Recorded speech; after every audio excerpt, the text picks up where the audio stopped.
తెలుగుదేశం శ్రేణులందరూ చంద్రబాబు గారికి అయ్యన్న పాత్రుడు గారికి ఓ సూచన చేస్తున్నాయి.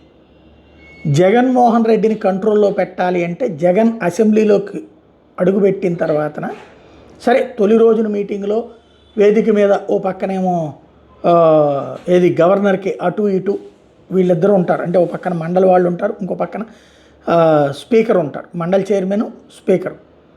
ఇప్పుడు అక్కడ డిప్యూటీ స్పీకరు డిప్యూటీ చైర్పర్సన్ కూడా పెట్టండి, అప్పుడు మీటింగు తొలి రోజునే జగన్ వెళ్ళిపోతాడు అన్నది ఒకటి.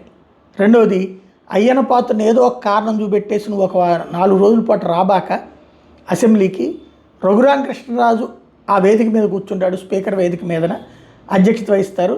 అప్పుడు జగన్కి చుక్కలు కనబడతాయి, తను బాయ్కాట్ చేసిన ఏదో ఒకటి చేసి వెళ్ళిపోండి అంటే వాళ్ళకి మానసికంగా జగన్ హింస పడాలి, జగన్ బాధపడాలి, జగన్ నాశనం అయిపోవాలనేటటువంటి కసి ఉంటుంది. కాబట్టి రఘురామకృష్ణరాజు అయితే వణికిపోతాడు, జగన్మోహన్ రెడ్డి ఇటు పవన్ కళ్యాణ్ ఒకవైపున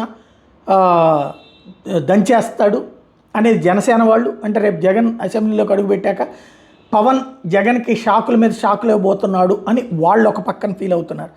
లోకేష్ టీం వాళ్ళు రెడీ అవుతున్నారు, జగన్ మాట్లాడగానే లోకేష్ లెగిచి జగన్ని ఖండించాలి అన్నటువంటిది, తద్వారా జగన్ని వెటకారం చేసి ఆడుకోవాలి లోకేషు పవను కలిసి అన్నటువంటిది ఒకటి. ప్లస్ పైన రఘురామకృష్ణరాజు ముప్పేట దాడి చేస్తే వణికిపోయి ఇక రాడు అప్పుడు, కాబట్టి ప్రిపేర్ అవ్వండి అని సలహా ఇస్తున్నారు.